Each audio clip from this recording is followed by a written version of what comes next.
I'm Caitlin Bailey, the host of the Oldest Profession podcast, where every episode we do a deep dive into an old pro from history. Our mission is to tell better sex worker stories, and our vision is to change the stories people tell about sex workers, because changing the story changes everything. These sacred stories we share more. Find us wherever you listen to podcasts or visit theoldestprofessionpodcast.com. Steady and knowing we've never been alone here. Reclaim the story, make vibrations.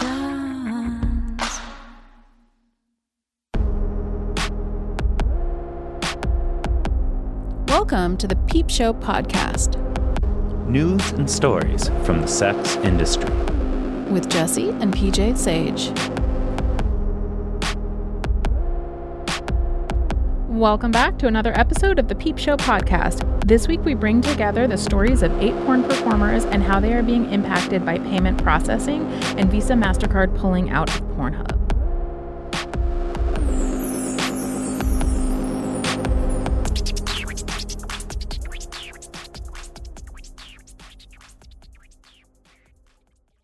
Hey, I'm Adrian, one of the hosts of After Adult Podcast. My porn name should be Mozart Fremont, but you probably know me better by my actual porn name, Siri. I'm Rachel, but my porn name would be Woody 16th Avenue. After Adult is a podcast about life and porn. I don't actually watch porn. I don't really watch that much porn either. I probably watch more than you, but I mean, most of the time it kind of would feel like going to work on my day off. You 100% watch more than me, because I don't watch porn. Find us wherever you get your podcasts. Just search for After Adult. Or visit afteradult.com and follow us on Instagram at afteradult. Hey everyone, welcome to the Peep Show podcast. Welcome. So today we are going to do what we do best. Which is what? What do we do best? Be a big, huge bummer. Oh, yeah. I mean, we do that. We don't want to do that. But you know what? Our whole industry is under attack.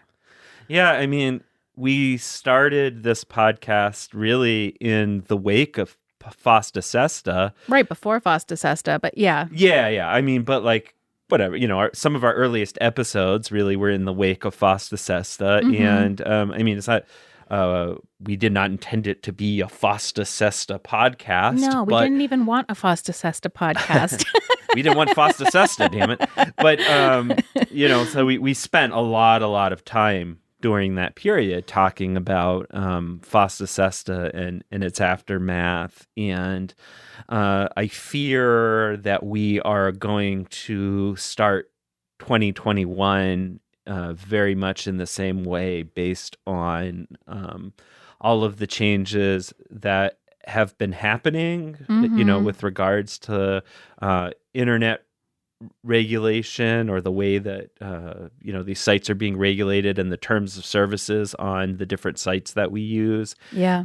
And, you know, given all of the discussion of future legislation, I just think that unfortunately, we are going to be back in a place where we are going to have to spend a lot of time covering the impact of some pretty scary stuff on sex workers who are, you know, trying to survive and hopefully thrive online. You know, what we decided that we we're going to focus on today is payment processing, because last week, Visa Mastercard pulled out of Pornhub, which shut down the Model Hub account. And there's been a lot of ripple effects already from that. And so what we decided to do today was gather stories from adult performers and people who have been impacted by this about the issues that they've had payment processing. Yeah, I mean, we're no stranger to these kind of payment processing issues.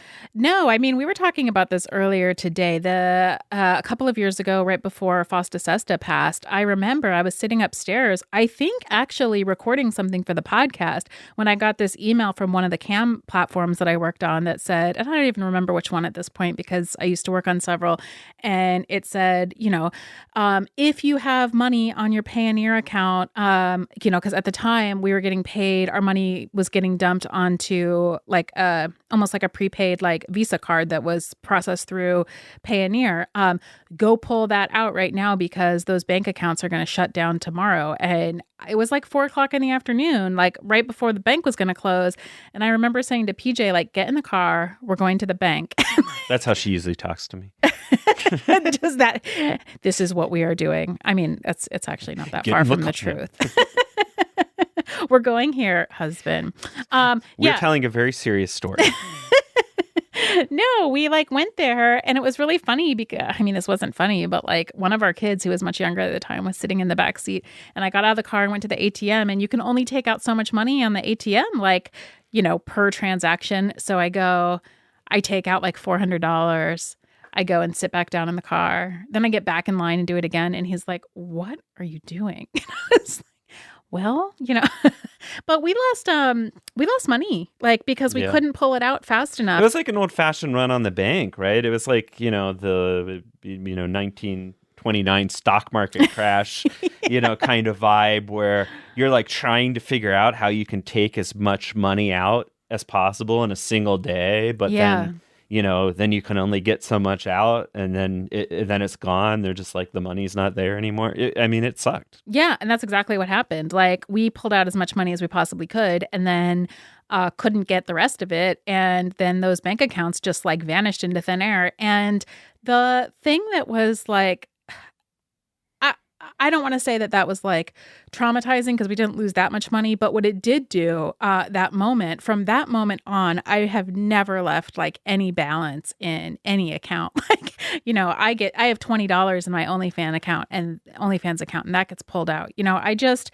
don't trust any of these things, but it just totally eroded our trust in the system and made us feel like, everything is precarious. Right. Yeah. And so I think that was, for us, that was the kind of defining moment. So I would say that like from that moment on, we've been like hyper aware of the precarity of like banking and credit card processing and everything else, and to the extent too that I'm very careful when I take payments from my clients off platform. If I let them Venmo me or PayPal me or whatever, I don't let them pay me the same amount, over and over again, or too many transactions. Like I'm very stressed about transactions in general. And I think that that's kind of something that sex workers share in common because our access to banking is really tenuous. Yeah.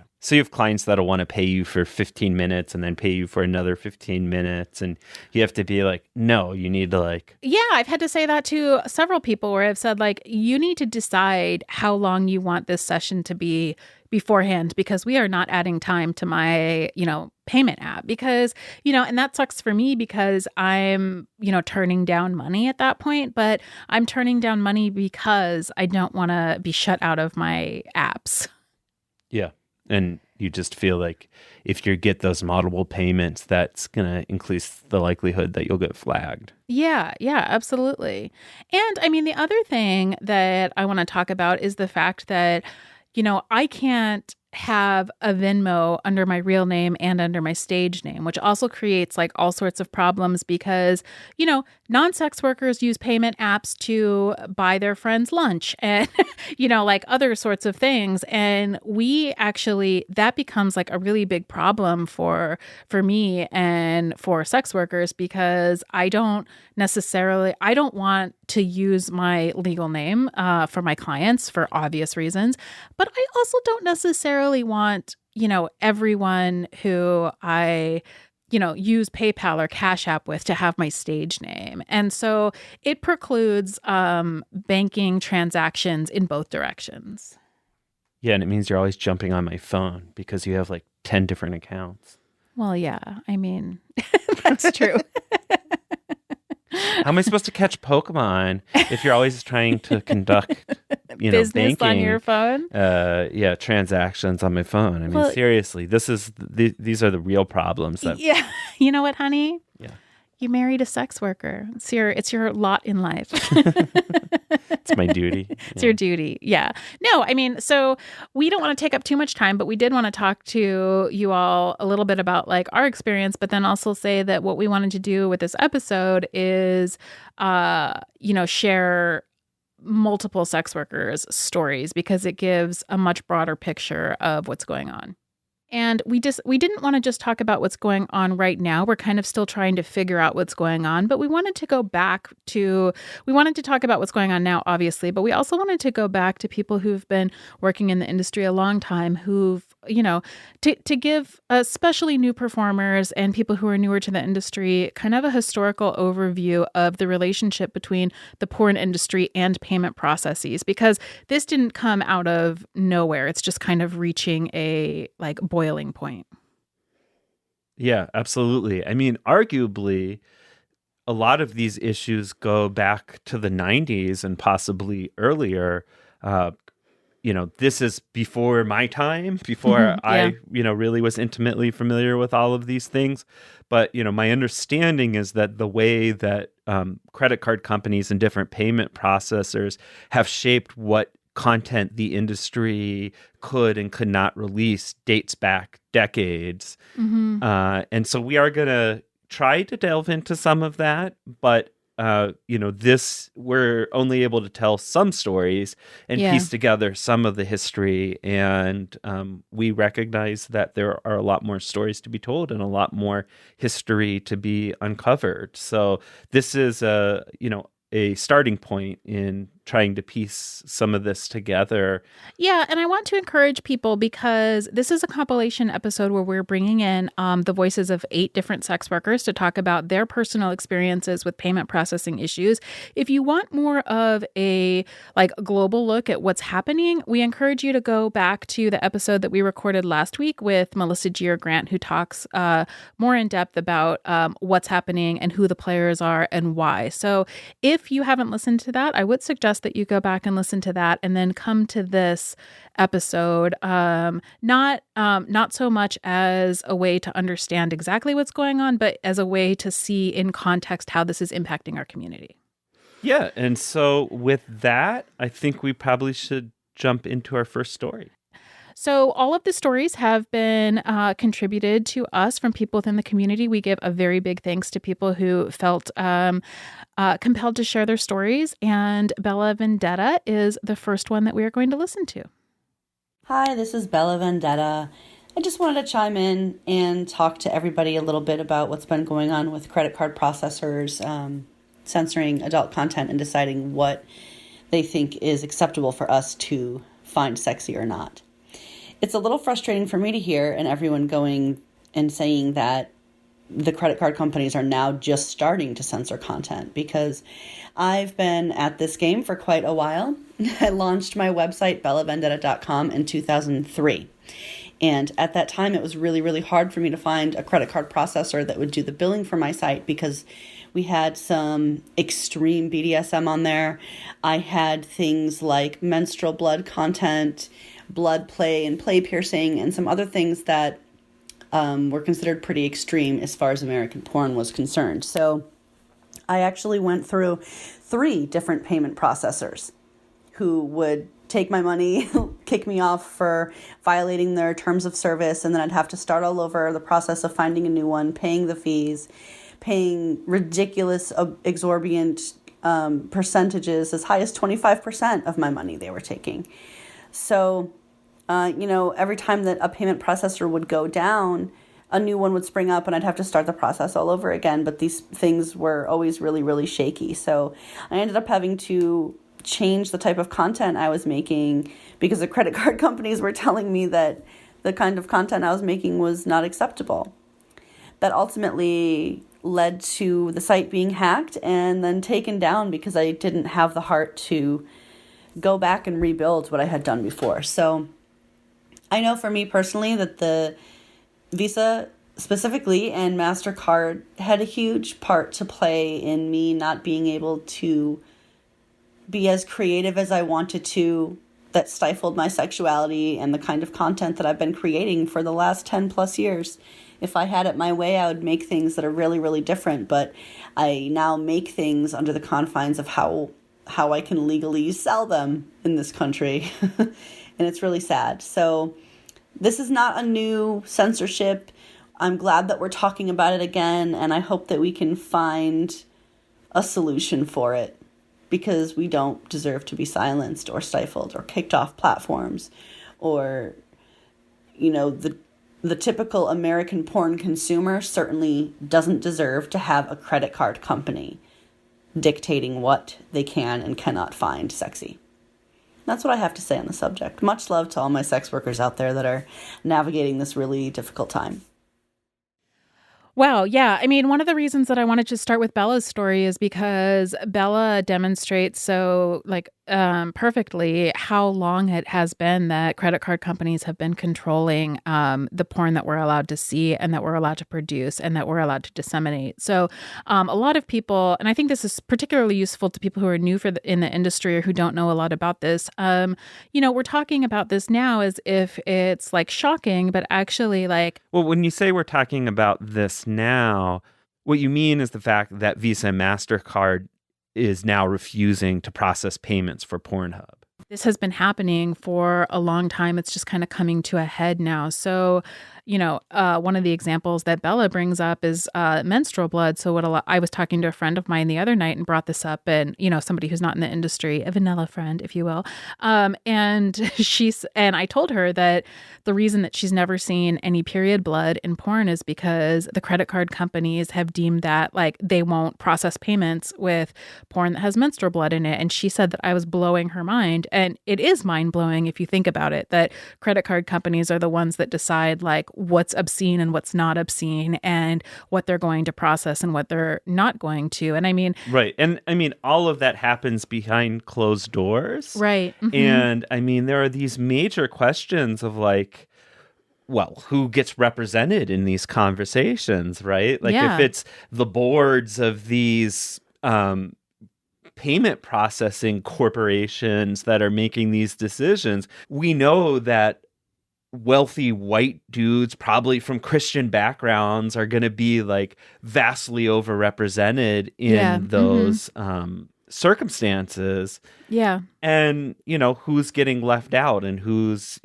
desires aren't being represented, and it raises all sorts of questions about whose desires or experiences aren't being represented in those conversations. Yeah, I mean, that's super obvious going back to the same exact example, what bodily fluids are allowed to be seen and which ones aren't. So menstrual blood is not allowed to be seen in porn that's being processed through Visa, Mastercard.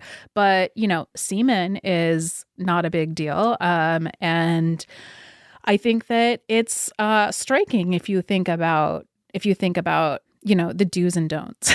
Yeah, striking about the do's and don'ts, or just striking about the process of how the decisions both, I think, are being made, yeah. Right? Mm-hmm. And the opaqueness of that process, and the sort of way that most of us don't have a say in how sexuality is represented in media, right? Yeah, and I think that was one of the most striking things about what Bella said, is that, Bella said that she would be doing different types of content if there was more creative freedom, but that she can't make a living in this industry, without having content that she can monetize, and so that severely limits the sort of things that she's allowed to make and she's not allowed to make. And I think that thinking about this issue as a payment processing issue is important, but thinking of it as an issue of creative freedom is also important. Yeah, and of representation. Yeah, all of those things. Yeah, so with that in mind, let's go on to Siri Dahl, who you all should be familiar with because she was on the show recently. Hey, Jesse and PJ and Peep Show listeners. My name is Siri Dahl. I'm an adult film performer and content creator. I have been in porn for a total of about 4 years, but I took a long hiatus and then returned to the porn industry in early 2020 When I decided to come back into porn, I researched about getting a business bank account. So, because obviously I didn't want to use my personal bank account, but I researched business banking that I might be able to use as someone who's doing a form of legal sex work, because I know that sex workers are targeted by financial institutions. So I ended up finding a startup called Novo Bank and signed up, got an account with them. Everything went really smoothly, and I banked with them successfully for like 9 months. And I should mention that I chose to go with this bank, even though it was very small and like I'd never heard of it before, because I looked at their terms and conditions, and they specifically had a list of like quote unquote vice industries that they don't service, that included like gambling, cannabis operations, and I guess like liquor and alcohol sales, but it did not have pornography or like any type of legal adult work on there, which seemed like either a glaring oversight or a intentional omission. So I took that as like, okay, so they're okay with me banking with them. Now, I did not tell them specifically what I did. I said I'm a content creator and influencer, which is also true. But after banking with them for about 9 months, and a lot of my income being deposits, direct deposits from OnlyFans payment withdrawals, this was last March, I was actually traveling. I was out of town. This was before COVID. It was like right before the outbreak. Without any explanation, my debit card was deactivated and I had no access to my funds at all. I had thousands of dollars saved up in that bank account that just disappeared. I couldn't get a hold of anyone because this startup bank was so small that there's no like customer service number that you can access. You can't get the phone number unless you can log into your user account and contact them through like a form. So I had no way of contacting anybody who worked at this financial institution. And I just didn't even know what happened to my money. Like my bank account balance was gone. I couldn't even log in to see where things went. A couple months went by and I was just stressing out the whole time trying to figure out where I was going to start banking. It was pretty terrifying. And finally, I got a email from a representative with Novo Bank, and there was really no explanation. It just said, we've determined that your account went against our guidelines and we will not be servicing you anymore. We've withdrawn your entire account balance and you will receive a check in the mail. But I didn't even get that email until about 2 months later. And then by the time I actually got the check in the mail from them, it was another month. So it was incredibly frustrating, and just the fact that they could just do that without giving me any explanation was kind of insane, especially when it didn't even say specifically in their terms and conditions that my profession went against industries that they would be willing to bank with. So nowadays, I do have another business account, again, successfully with a different financial institution. I'm not even going to say who it's with because I feel like publicizing that probably will make me a target again. And everyone who's in my industry or does any type of sex work, we just have to be incredibly careful because financial institutions are one of the worst stigmatizers of sex workers and those who do any type of like adult film work. It fucking sucks. It sucks, and it puts me on edge all the time whenever I think about it. I hope that I never have to go through it again, but, you're never truly safe, especially from financial institutions when you do this type of work.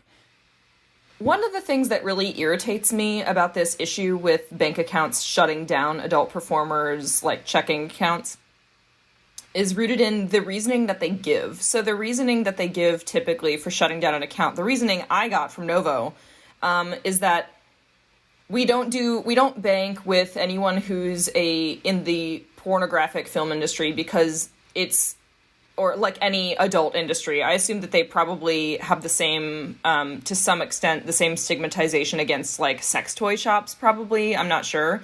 But the reasoning given is typically that adult industry is considered a high-risk industry. And when they say high risk, they mean high risk of chargebacks.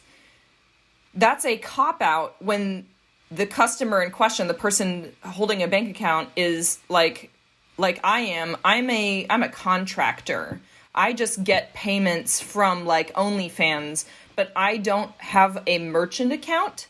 And if you are anyone who's like a small business owner or who runs a shop or a store, it's a very different thing when you have a merchant account with a financial institution. That if I had a merchant account, that would mean that I am directly taking credit card payments that are associated with my checking account with this bank. So if that were the case, I could potentially understand why they're saying, we don't want your checking account, it's too high risk, because they're essentially saying, well, your industry has a high chargeback rate and we don't want to deal with an account that's going to like potentially have a bunch of chargebacks because our bank is going to lose money on that. Like, okay, that makes sense. However, they are not taking on any of the financial risk in this situation. That's what OnlyFans does. That's what Pornhub does. That's what ManyVids does. They're the ones who actually do the processing of the transactions of when my fans buy something with a credit card. All I'm doing at the end is just withdrawing my balance from all the money I've made from those sites, and then it just gets direct deposited into my checking account. It doesn't look any different. The way the deposits come in doesn't look any different than if I were just getting a regular paycheck from any other like contract service or employer. So it's truly a fucking cop-out when banks say, oh, this is high risk, because for most individual content creators, they're not even running a merchant account, and there's no risk really associated because there's no risk of chargebacks. So I just wanted to point that out because it's just another way that financial institutions use shitty cop-out excuses just to discriminate against folks who do sex work because they don't like us. Yeah, so Siri had like so much to add there. One of the things that like really struck me through that is this like feeling of fear and like not being safe when you work in the adult industry, regardless of whether you're following like TOS or not. Yeah, I don't even know how to like respond. I mean, can you imagine having like your income held up for months? For no, months? like we couldn't that's even the kind eat. of like we shit just that causes people to be evicted or to default on whatever their mortgage or their car or whatever other responsibilities they have. Right. And there's just no accountability for that. I think that's what's so shocking. No, it took like 3 months for Siri to get her money back. And then on top of that, I mean, I think Siri, made these really good points about how, these are not merchant accounts, that the rationale being given doesn't really match what the actual risk is. Yeah. And what the actual situation is, as, if you're banking as like an individual. But, I just wanted to add something to that I think is really important. It's not just that, Pornhub or ManyVids or OnlyFans is already assuming that risk. It's that they're also taking a cut. For assuming that risk. Right? Yeah, so we are getting Yeah. paid substantially less, right? They're taking a huge cut. Yeah, 20, 30, 40, 70% of every dollar, that we make. Right. Mm-hmm. And part of the justification of the cut that they're taking is that, they have to pay for insurance or, pay for high-risk banking or whatever, to handle all these chargebacks and other issues, but that they have to manage this risk, right? Right. Mm-hmm. So we have already actually paid. Yeah.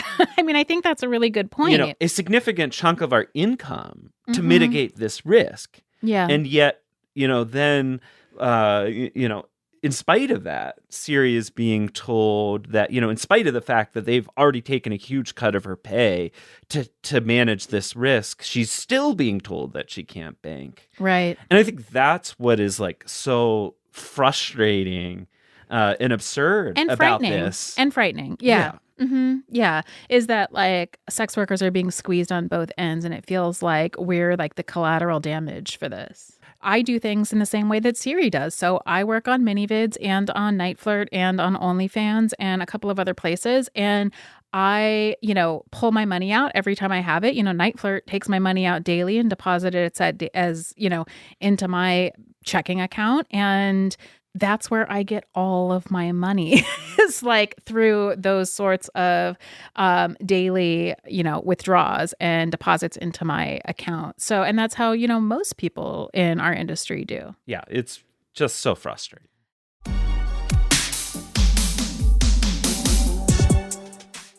now is a good time to hit the pause button and head over to our Patreon at patreon.com/peepshowpodcast. Even $1 a month shows us that you care and want to see Peep Show continue to thrive. Also, you can help increase our reach with a review on iTunes.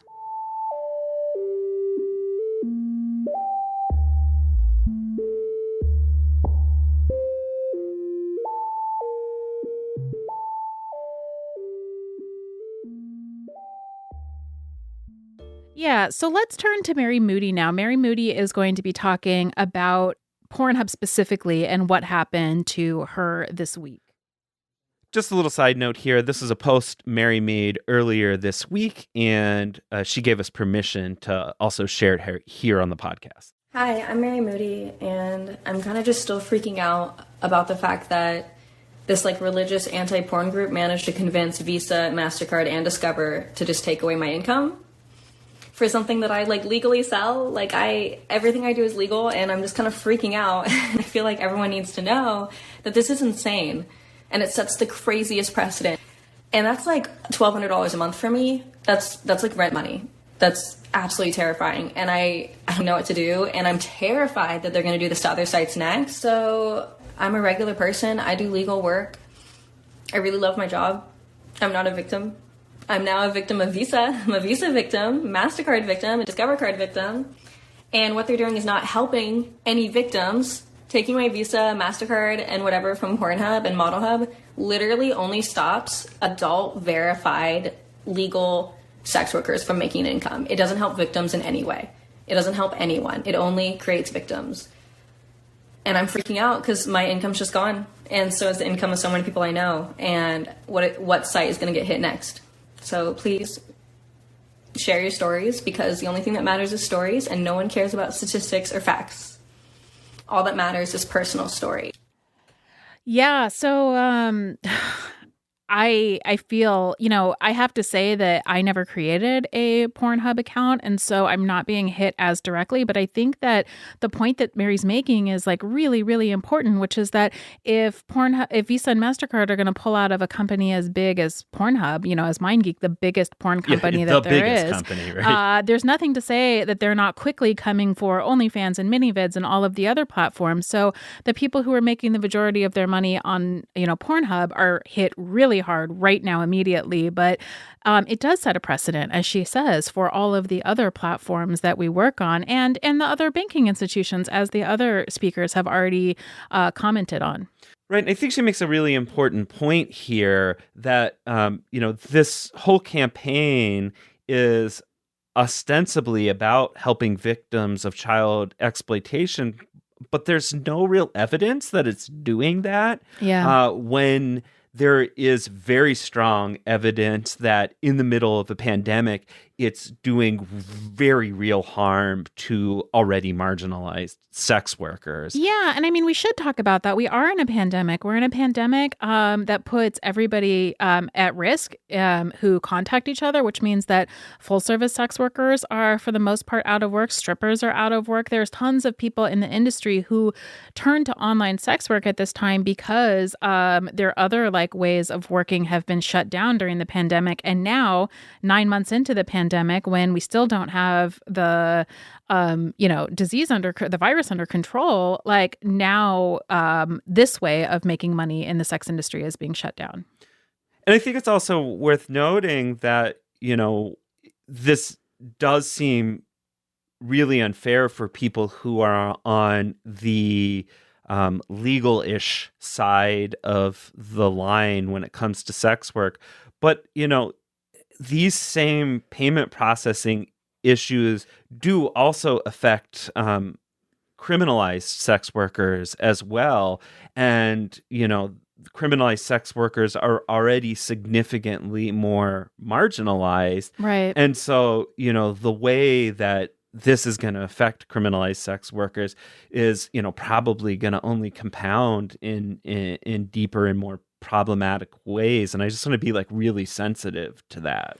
Yeah. And I've seen some posts that I think are totally right, which is that, FOSTA-SESTA was targeting, criminalize like full service sex work. But, this is just expanding that like beyond, beyond that group to encompass like everybody who's doing any form of sex work. And just to be clear, this isn't conspiracy theory stuff. I mean, the group that's driving this, Exodus Cry, which is running this model hub campaign, which influenced Nicholas Kristof's piece, and they're all very clear about their connections to one another. This is a religious group that, its mission is fundamentally anti-sex work and anti-pornography, right? Yeah, it absolutely. sees our lives and our livelihoods as sinful and wants to criminalize them. So it's this isn't like pie in the sky stuff. This is just like actually what they are saying they want. Yeah, what their mission is. Yeah. Right. And again, like I think that, if you want more of a background on that, it's great to go back to the episode we did last week with Melissa Gier Grant. But right now, I think we should turn to our next story, which is from Courtney Trouble. Hey, what's up? This is Courtney, your local peep show media marketing liaison. I am also an old school queer pornographer. And when I started making work in 2000, 2001, 2002, I definitely thought about using a payment processor. And I think I did, but the costs were too high because places like CC Bill or Epoch can sometimes charge $500 or $600 or $800 or $900 just to take Visa and Mastercard. Adult sites are considered high risk because of chargebacks and general fraud type of things. I mean, you and I both know sometimes when you're a teenager, you're like, oh, I really want to see that porn. And you'll kind of do whatever you'll kind of do whatever it takes to see it, right? So people still do that. So there's a reason why adult sites can be considered high risk. And for that reason, Visa and Mastercard have always made this kind of like pretty hard boundary about what they will do for adult media companies. One of those things being is that they'll pull out of those companies if they feel like that company's not very trustworthy. And that puts an impetus on companies to be Visa compliant. So that brings me to my payment processor story. I was using PayPal to sell my movies when I first started making films and DVDs. I actually spoke with PayPal and said, hey, can I sell my DVDs? Yes, they are adult media. It's porn. Can I sell these? They said yes. And so I always kept that email saying, hey, if they ever get on my case, it's going to be this email that I use to prove my innocence. So it happened. PayPal blocked me, closed my account. And you know what? This was a long time ago, so I don't remember if they froze my funding or not. Maybe I was allowed to withdraw it. I'm not sure. That being said, I was banned from PayPal, and they had everything: my social security, my real name, my email, my home address, my debit card number, my bank account credentials. So I wasn't able to sign up with them ever again. And I did send them the email, and I said, hey, you guys gave me permission to sell DVDs, these are physical objects. Right here's the email. You said it was fine. And they responded and they said, well, that's not why you got suspended. You got suspended because you had a link in your sidebar to a digital download video on demand company. I think it was Hot Movies. So I lost my PayPal for 7 years because of a link to Hot Movies on my personal website, CourtneyTrouble.com, in which I was selling movies that PayPal said I was allowed to sell. What do you do with that? I ignored PayPal. I was banned for 7 or 8 years, I think. I was always using my partner's accounts or whatever, just trying to find some way around it. Now we have so many other options.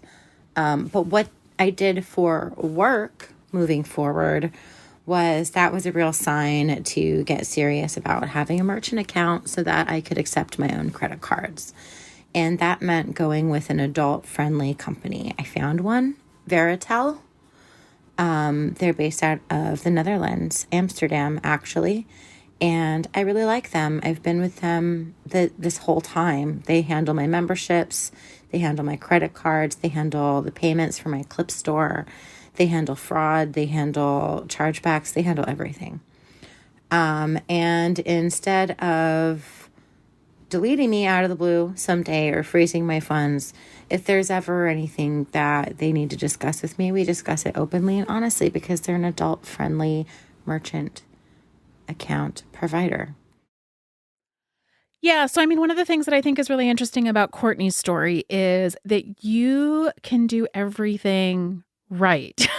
And I think that that's one of the things that we should be thinking about is, we heard other performers talk about this too, reading all of the terms of services of their bank, actually asking permission, being straightforward about what it is that you do, and yet still lose your accounts. I also think it's interesting to think about how we in the adult industry have to find ways to get around this and find, payment processors or, banks and companies far, far outside of where most people have to look for those things.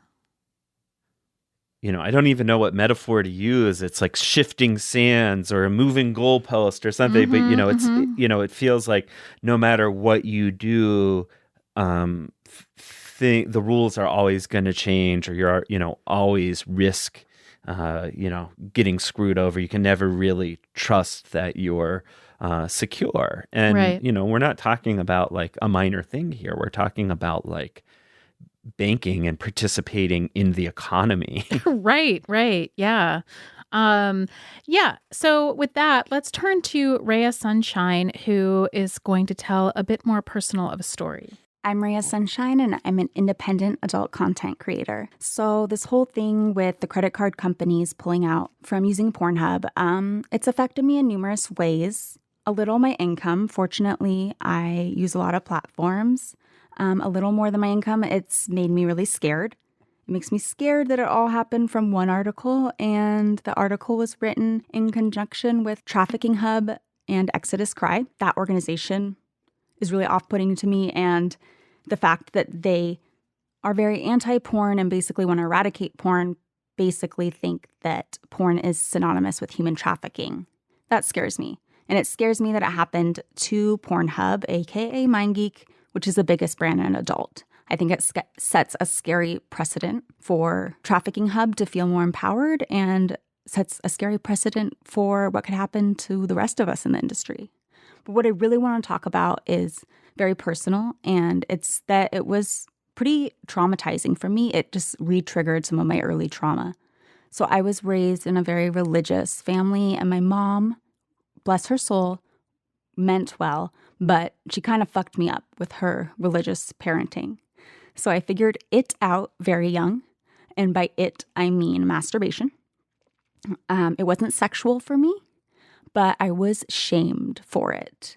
And it's actually somewhat common for young girls to figure it out. And there are ways I've since learned for parents to effectively and in a healthy way communicate, the boundaries and kind of teach their kids about it. But for me, I was shamed. I was told no, wrong, bad. I was punished. The door kept open, kept a watchful eye over, and all these things. And I really never learned what I was doing. I had no idea. And all I knew was that I was bad and my natural human impulses were bad. Only I didn't realize that they were natural human impulses that everybody had. I literally thought something was wrong with me. I thought I was mentally handicapped or somehow evil inside of me. It was pretty fucked up, the amount I felt shamed for it and just how little I was taught about it. And this part is new. I don't think I've shared this before with anyone publicly. I actually didn't figure out what I was doing was masturbation until I was in high school. When I was in high school, my mom thought I was rebelling too much. She made me go to a Christian counselor. And not just any Christian counselor, she made me go to one that worked directly with her Christian counselor. And little did I know going in the three of them, the two counselors and my mom, were basically conspiring the whole time to get me to stop masturbating.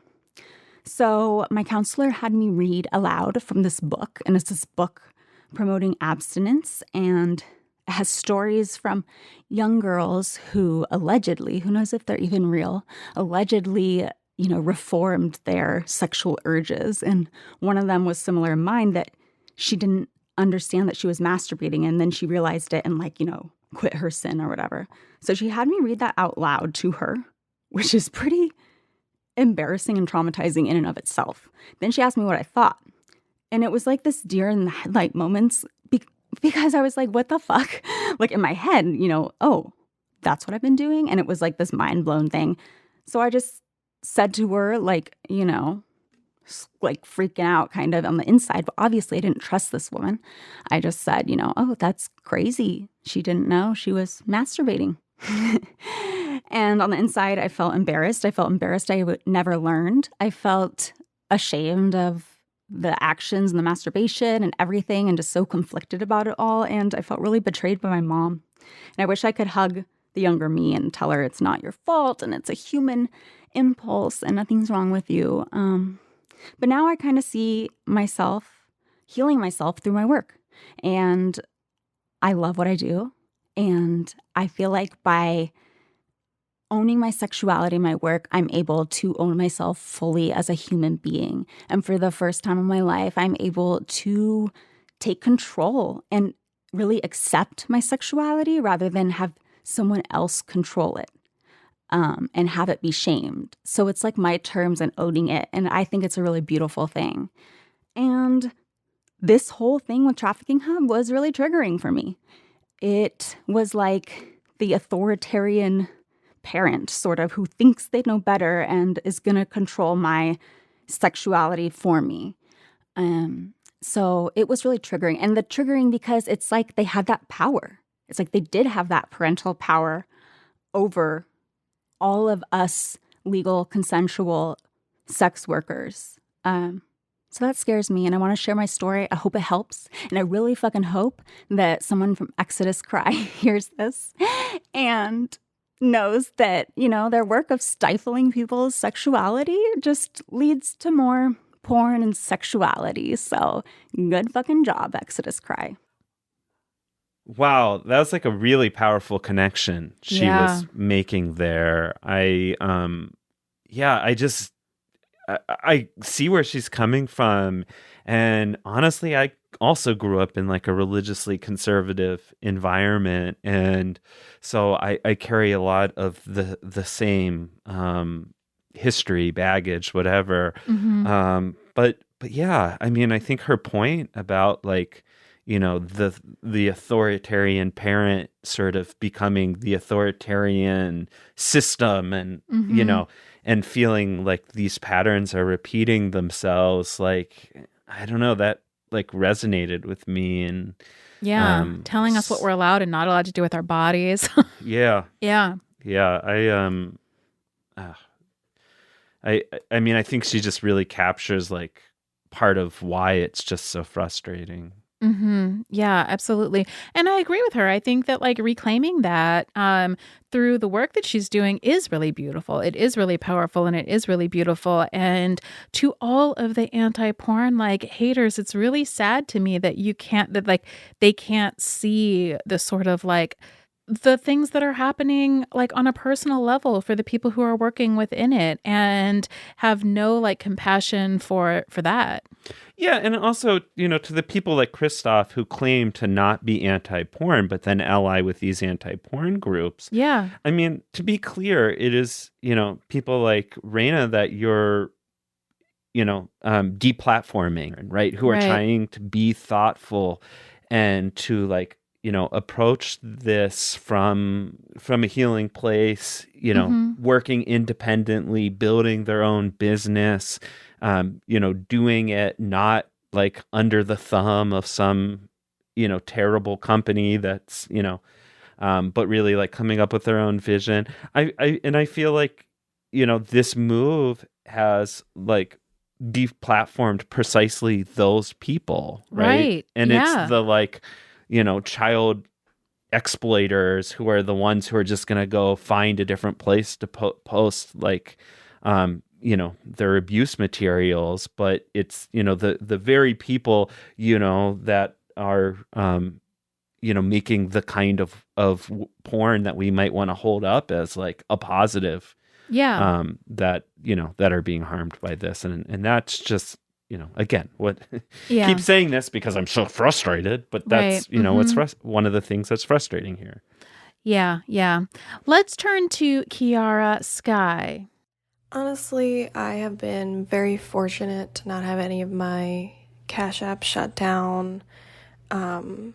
I was always very careful with them, and I accept most of my payments through third-party sites that obviously will take, at least 20% out of whatever it is, whether it be a tip or a video sale or something like that. But I know a lot of people who have had their accounts shut down multiple times. I mean, I have sex worker friends who are on their 4th or 5th Cash App. Like, it's really ridiculous. They're not doing anything wrong, we're just all out here trying to make a living, and we're not doing anything illegal. It's really sad, especially with what's happening with Pornhub right now. I know a lot of people who rely on that income, so for these credit cards to pull out, it's kind of a slap in the face, because we're over here making this content that people enjoy a lot of times for free over there, and it's just another way to push us down and stop us from being heard and being profitable. I know a recent story. I have a friend who's been in it, I guess, a few years now, and she really doesn't have a lot of the sites, so she does a lot through her Cash App and her PayPal and all these other things she likes to sell through DMs. So about a few weeks ago, she had PayPal reach out to her and say, we see things with your account that, like, we're not really happy about, whatever. We're going to be investigating this. It could take 90 days. And she had close to $1,000 in there. So it's basically locked up, and they said there's nothing you can do right now. You can't pull it out. You can't do anything. Can't use your account. But we'll let you know if you're allowed to have it, basically. So these things have been happening for a while. Happens to a lot of us, and I'm honestly just very fortunate. It really hurts me to see people struggling just to get paid for something that's totally legal, totally wanted and necessary, I feel, for people. And, I've worked with cryptocurrency payment processors, and, I know firsthand that crypto is the future of porn. I mean, it's a future of a lot of things, but it's definitely going to start with sex work. There's no fees or, there's nothing really involved. It's just the knowledge isn't really out there. People think that cryptocurrency is too hard to use, or, oh, well, I just don't have a wallet. Oh, I don't need another app, or I don't this, I don't that. And it's just kind of unfortunate because there are uses for it. This is a very clear opportunity for mass adoption. Cryptocurrency is the future of our currency, and it's the future of adult performers being paid for their work fairly. You can keep all of it, even if you go through a service like SpankPay. I mean, what do they keep? 1%? Not even? Like, it's easy to use, and people just don't really know about it, I think. So, I feel like I have a platform and I should talk about it. So even though I haven't had any of my apps shut down, I know plenty of people who have. I know plenty of people who have started new ones 2, 3, 4, 5 times. And I know plenty of people who can't even use their vanilla Cash Apps or vanilla PayPals because PayPal recognizes, oh, you've already hooked up to this bank account before and we didn't like your activity, so you're not allowed to use our service. And I've just seen so many people be screwed out of their own money that they earned. I feel very, very strongly about crypto, and I feel that anyone who's interested in it should just start doing some research. There are a lot of like crypto 101 videos. There's so many resources out there to learn about it, and you just have to find the right ones. And I always tell everyone, if you have any questions and I have the answers, I'm more than happy to help. So that's my 2 cents on the whole thing. Have a great day. Yeah. So, I mean, that was really interesting because particularly for me, because, we've had Kiara on the show before talking about crypto, and I don't know as much about crypto and actually have never used. You? No.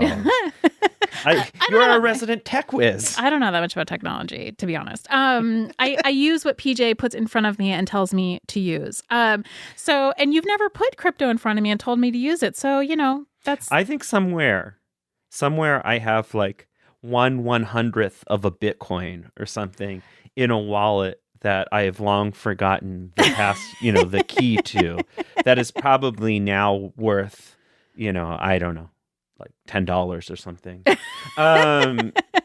Yeah. I mean, it's just not something that I've explored. That's not true. I had somebody who was a designer for me and I paid him with crypto, but it took me like a week to get payment to send it to him. And I just lost interest in the whole thing. So, but I mean, this is the important point, I think, yeah. that Kiara and others are making, is that there are these services now that are trying to like streamline the process and to make it more like seamless and make there less friction. And so some of that is starting to happen. And I think to the degree that, SpankChain and other companies are successful at streamlining this process, maybe it will take off some more. Yeah. Mm-hmm. But, I also think that, I know you've said this before, the fear we have is that no matter, we've seen time and again that sex workers are innovative and intelligent and move to new platforms and new business models, every time they get shut down. But unfortunately, it does seem that they keep coming for us. Right. Regardless of where we go. Yeah. That is the fear that a lot of us have. Yeah, yeah, but I do think that it is something to kind of be thinking about, because you're absolutely right. Like, sex workers innovate and find ways to survive and ways to make money and ways to do their jobs, and are going to continue to do that. And crypto, I think, probably is a way that a lot of people are going to go. Yeah. So the next story, we are going to go to Maiia. Hi everyone, my name is Maiia, and I've been a full-time adult entertainer for over 6 years. Aside from offering live cam shows and content, I've also operated a business within the adult industry called Cam Girl Vacation, where I have hosted retreats for my fellow models. So I actually have firsthand experience with 2 different types of banking and payment processing within the adult industry that I really would like to share my experience with all of you, because Jesse and PJ do such a great job with this podcast that I hope that important people hear this and know, and just, I don't know, I guess people aren't going to know our stories unless we tell them, and it really takes a lot for us to put ourselves out here. So if you're a vanilla person, you're a non-sex work person, and you're listening to this, really please appreciate it every time you can just go do something like normal, like open a bank account or have Cash App. It's really been honestly just a super frustrating day. I've started to do this recording several times, and I've been bombarded with this same topic of issue in my life personally multiple times just today alone. The current climate of the stigma surrounding sex workers is appalling, and it's causing me and so many people I know a great deal of distress. This year was uncertain enough for us as a global population, and now add to that we, sex workers, are being targeted by banking institutions on our legal platforms is honestly a level of anxiety that I just didn't even know existed. I've been getting by with significantly lower income this past year, and now to find out that people who paid me on Pornhub currently cannot, that my bank has rejected my deposits from both Cash App and Venmo, And I'm seeing my fellow models who are OnlyFans creators saying that their deposits have been rejected by their banks, and my most recent cash out is taking twice as long to process as it usually does, is really scary. That's some anxiety that just doesn't go away because that's my money. And there's really nothing we can do about it besides tell our stories and hope that somebody hears them. And the more people who hear them, the more people that stand by us and stand up for us and say, I support these people. It's the only way that we're going to be able to change this is all together. So this is a call to action for, not only my fellow performers, but also our supporters. We need you guys to be proud about the fact that you pay for your porn or whatever. How do you set up a Cash App and how do you set up a Venmo as a cam model, as a sex worker? Well, I never really gave it a second thought because it wasn't an issue until last week. I've had my Cash App account for 3 years. When I first set it up, I put in my model name. Maiia Bum is my former name. I've since rebranded, but that's how it appears in my Cash App because I give this information to my fans and my clients, people who pay me, who they're great and wonderful, and thanks so much for your business, guys. Appreciate you. But also, I don't really want them having my legal name for various and sundry reasons that are obvious to us, but apparently are not obvious to everybody else in the whole world who just is out to get us. I don't understand why they don't understand that people operate under doing business as names. So what happened was, it wasn't a problem until this past week. I've been receiving payments from Cash App as Maiia Bum into my legal name checking account for 3 years. My Venmo, not quite as long. My bank was tipped off to this information, okay? Because my card with that bank is a Mastercard. So they probably never thought to look into whatever as long as my deposits were coming through. But when a bank becomes suddenly aware that Phoenix International or whatever the heck our payments are from OnlyFans or MG free sites is actually Pornhub, they start looking into that. And they draw issue with it. Okay, so I get a letter in the mail from my bank, and it says that they have discovered suspicious activity on my account and need to call to verify that I have authorized these and they're not fraudulent.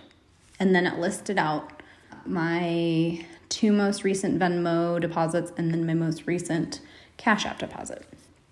Now, for the sake of the podcast, I'm going to be transparent. My Cash App deposit was $500. My Venmo deposits were $110.87. Okay, that's a significant amount of money. I don't know how much money y'all make, but almost $700 is a significant amount of money to me. So I called them up and I let them know that I've received this letter and I need to talk to somebody about it. And I get transferred to an account specialist. And she pulls up my account and she says, yes, we've received deposits from Maiia Bum or we've received deposits from Cash App and Venmo for Maiia Bum and only Maiia. And we need to know what that's about. I'm a model, and those are my doing business as names. And yes, those are from me. Those are my legal Cash App and Venmo accounts. I own those accounts. I sent that money to myself. And no, it's not fraudulent. You can go ahead and clear this all out and we'll be good. And she says, no, we can't clear this all out and be good. Because actually the issue here is that we don't do business with people like you. Let me repeat that for you. We don't do business with people like you. Excuse me? People like me? Okay, interesting. That's a hot take. Who are people like me? Just curious. A legally operating business. And I don't really give a shit what your morals are. If you don't like it, don't watch it. I said, all right, well, what are we going to do to fix this problem? Because that's my money. This hasn't been a problem for 3 years. I've had this account getting deposits from Cash App under the name Maiia Bum for 3 years. Why is this suddenly a problem? We have been made aware that we may be receiving payments from or processing payments for questionable activity. Therefore, questionable activity meaning if you want to pay for porn or you want to sell porn, you're not allowed to do that now at this bank. And who made them aware of that? Visa, Mastercard, Discover. Thanks, folks. Yeah. That's I'm sorry, Maiia. Yeah, I mean that's just that's terrible. like all I have to say. I don't. Maybe there's something like the silver lining is that like at least she got a glimmer of honesty, right? Like the stigma. We don't have to. At least we're not like being gaslit here. Like we know. Yeah. That, I guess. I mean, yeah, and this is what's coming up over and over again. It came up with Siri. It came up with, almost everyone who's been talking. Like, this isn't about like not following the rules. It's not about doing something you're not allowed to do. It's about sex work stigma. Right. Or even like financial risk. Right. It's not about financial risk. It's not about child trafficking. It's not about any of that bullshit that they're saying it's about. It's about the fact that these financial institutions and, the fucking everybody like doesn't respect sex workers and doesn't want them to participate in the economy. And I don't know what the fuck they think sex workers are supposed to do if you take away all of their livelihood and there's such a heavy stigma that you can't do any work once you've been naked on the internet. I mean, this is a real problem. Yeah. Like, it's not that I don't think that child sexual exploitation is real, but I think it's unfortunate that those real issues are not being tackled, but instead being used as a smokescreen, as a pretext to go after sex work and to,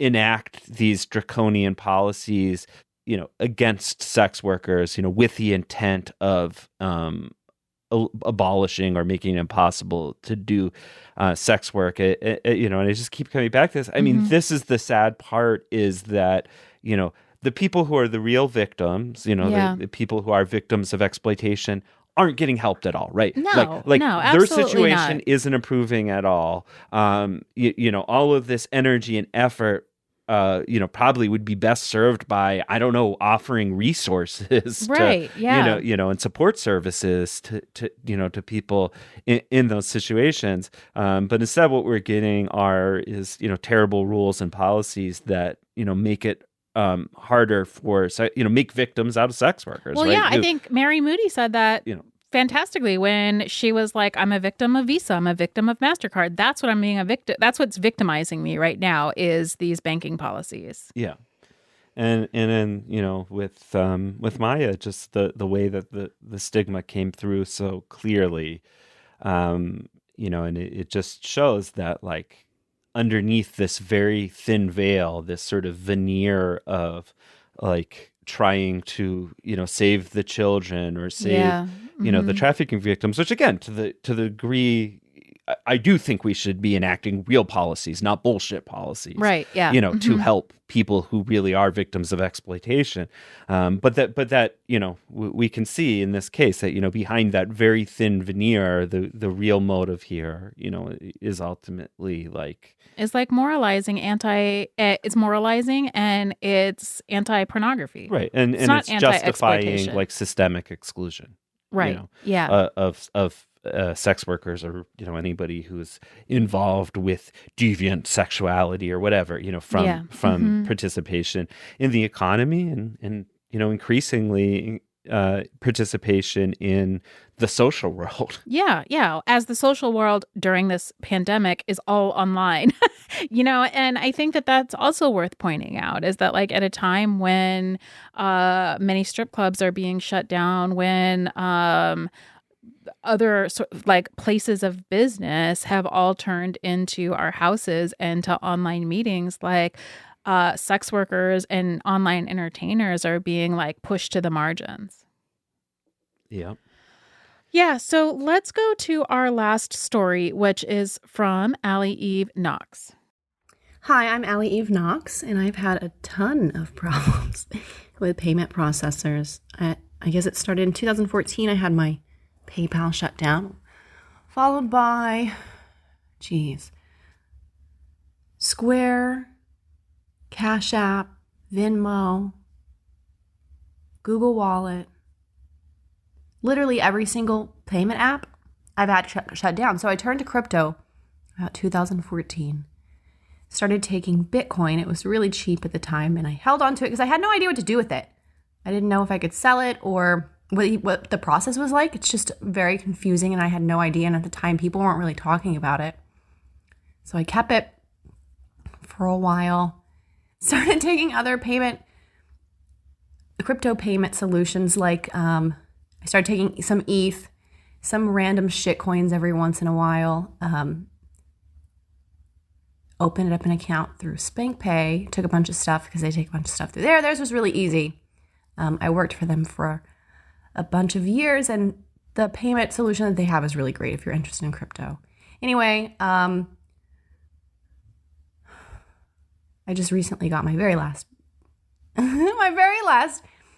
fiat payment option shut down. So I'm pure crypto now, unless I run it through a site who's going to take at least half, right? At least. So I've been trying to run it through my OnlyFans, but now with this Visa and Mastercard, I'm very scared at what's going to happen. I think that, this Pornhub thing was a real big win for them, and I think that they're just going to roll on this momentum. So I think we're going to see a lot of things happen real quickly. Either it's going to start going from site to site, or they're going to start trying to take down sites and it's not going to work. So I think we're going to have a pretty good answer pretty soon at what's going to happen. But this legislation coming through is very scary, so I hope that you're all tweeting about it and reading up on it because it's going to be bad. I don't know, I'm just worried. But I hope that you stay safe, and good luck to all of us.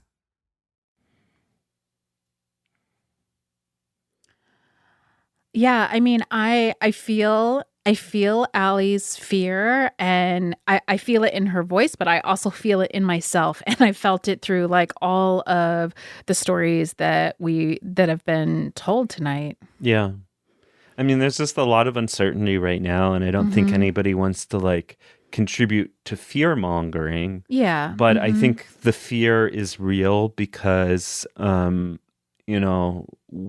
as all these stories reveal, we've seen that the consequences, the impacts, the way that sex workers get targeted, and the way that it throws our lives into chaos is real. And I think for those of us who've lived through that in the past, it is scary and can be re-traumatizing and can be destabilizing. And I think that, that's a lot of what we're hearing in everybody's voice is a sense of, oh, not again. Yeah. Yeah, absolutely.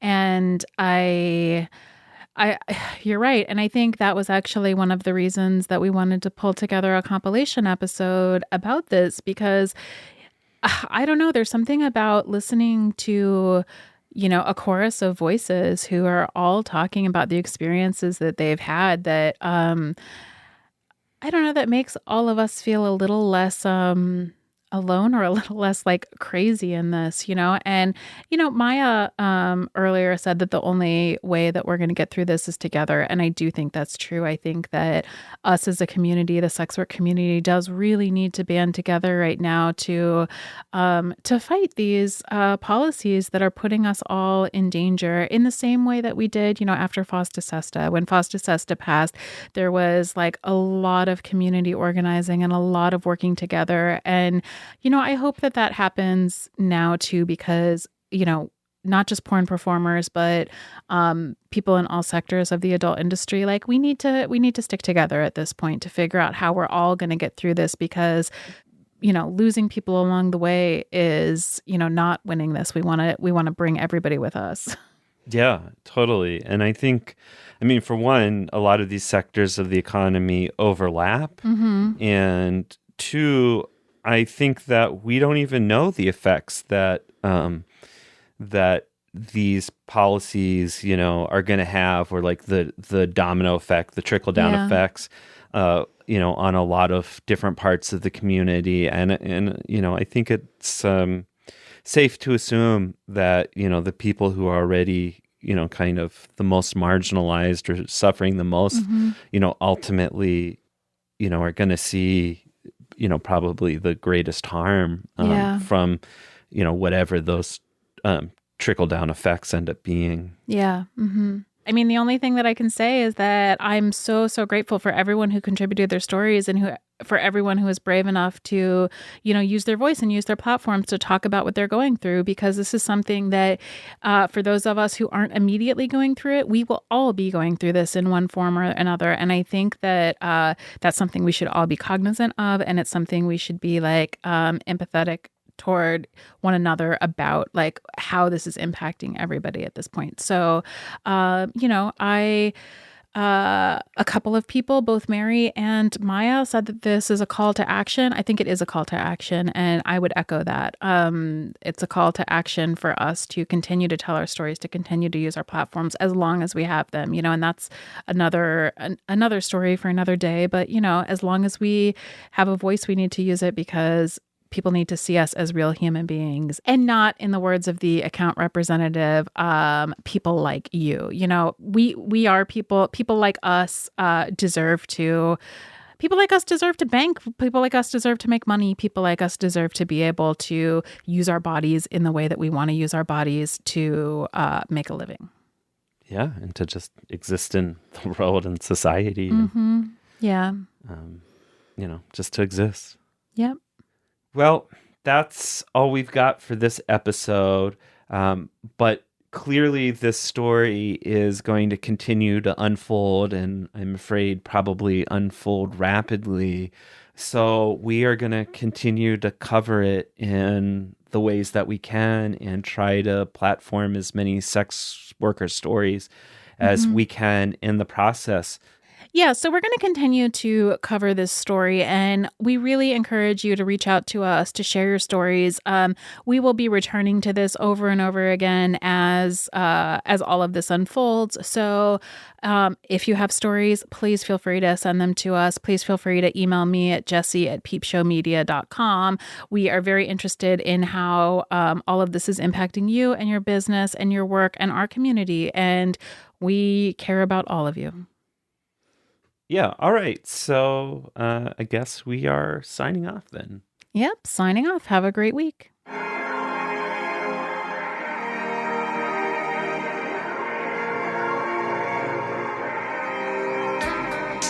Thank you for joining us for yet another episode of the Peep Show podcast. I'm PJ Sage, and you can find me on Twitter at PeachSage. And I'm Jessie Sage, and you can find me on Twitter at sapiotextual or at jessiesage.com. We would like to remind you that we have a Patreon account and would appreciate your support. Please visit patreon.com/peepshowpodcast. Our music is courtesy of Joe Kennedy. The show was produced by Jessie and PJ Sage. Signing off. Have a great week.